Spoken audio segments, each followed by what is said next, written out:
नमस्कार दोस्तों। आज आपके लिए मैं टॉपिक लेके आया हूँ भारत के प्रथम नागरिक के बारे में कि भारत के प्रथम नागरिक कौन हैं। दोस्तों, अगर आपसे सीधे शब्दों में पूछा जाए, कई बार प्रश्न पूछा जाता है कि भारत के प्रथम नागरिक कौन हैं, तो आपका उत्तर क्या होगा।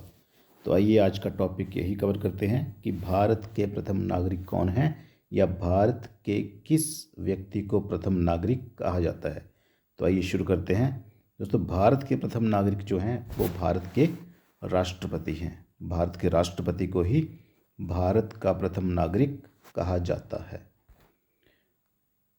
दोस्तों, और जो हमारे राष्ट्रपति हैं वो संघ की कार्यपालिका के हेड भी होते हैं। प्रश्न ये भी बनता है कि संघ की कार्यपालिका के हेड कौन हैं, तो वो इसका भी उत्तर है भारत के राष्ट्रपति। लेकिन अगर प्रश्न ये आए कि संघ की कार्यपालिका के वास्तविक हेड कौन हैं, तो इसका उत्तर होगा दोस्तों प्रधानमंत्री। दोस्तों, हमारे संविधान के अनुच्छेद 52 में लिखा गया है, वर्णन किया गया है कि भारत का एक राष्ट्रपति होगा, एक पद राष्ट्रपति के लिए बनाया गया है। दोस्तों, अनुच्छेद 53 में भारत के राष्ट्रपति की कार्य एवं शक्तियों का वर्णन मिलेगा आपको।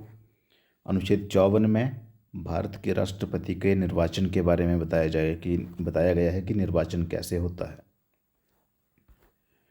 दोस्तों, भारत के राष्ट्रपति का निर्वाचन जो है वो निर्वाचक मंडल करता है। इसमें राज्यसभा के निर्वाचित सदस्य, लोकसभा के निर्वाचित सदस्य, विधानसभा के निर्वाचित सदस्य, दिल्ली पुडुचेरी के विधानसभा के निर्वाचित सदस्य, ये सारे अप्रत्यक्ष रूप से चुनाव करते हैं। दोस्तों, क्योंकि हमें आम आदमी को तो वोट डालने का अधिकार होता नहीं है, इसमें नहीं करता है, तो जो लोकसभा के निर्वाचित सदस्य, राज्यसभा के निर्वाचित सदस्य, विधानसभा के निर्वाचित सदस्य, दिल्ली पुडुचेरी के विधानसभा के निर्वाचित सदस्य, ये लोग मिलके हमारे देश के राष्ट्रपति का चुनाव करते हैं। लेकिन विधान परिषद को इसमें वोट देने का अधिकार नहीं है।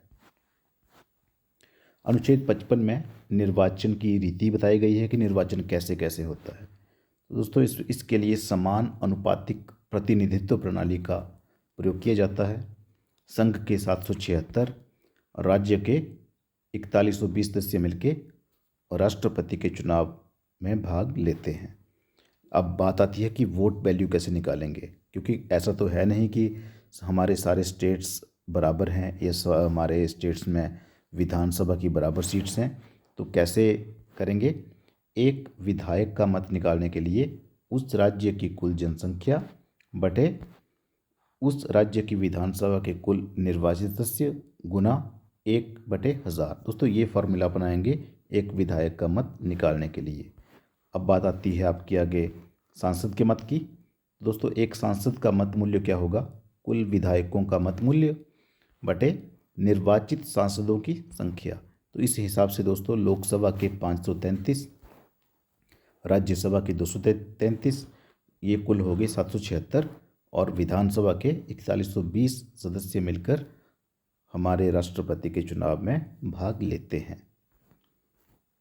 आइए आगे बढ़ते हैं।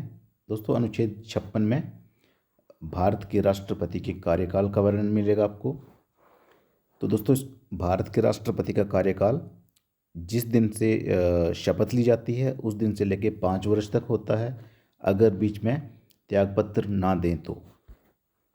अनुच्छेद 57 में दोस्तों पुनर्निर्वाचन है कि एक व्यक्ति कितनी बार भारत का राष्ट्रपति रह सकता है या चुनाव लड़ सकता है। तो दोस्तों, इसके बारे में कोई तय सीमा नहीं है, जितनी मर्जी बार कोई भी व्यक्ति भारत के राष्ट्रपति का चुनाव लड़ सकता है।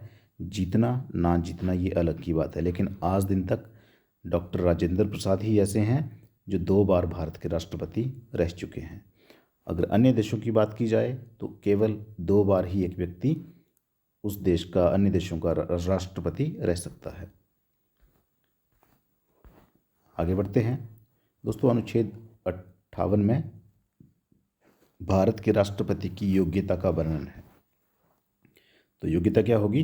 भारत का नागरिक हो, 35 वर्ष की आयु पूरी कर चुका हो, लेकिन अधिकतम आयु की कोई सीमा नहीं है। चाहे 150 साल का व्यक्ति भी है वो चुनाव लड़ सकता है, लेकिन जीतना ना जीतना अलग बात है। लोकसभा का सदस्य बनने के योग्य हो, किसी लाभ के पद पर ना हो। लाभ का पद मतलब कोई सरकारी नौकरी ना करता हो।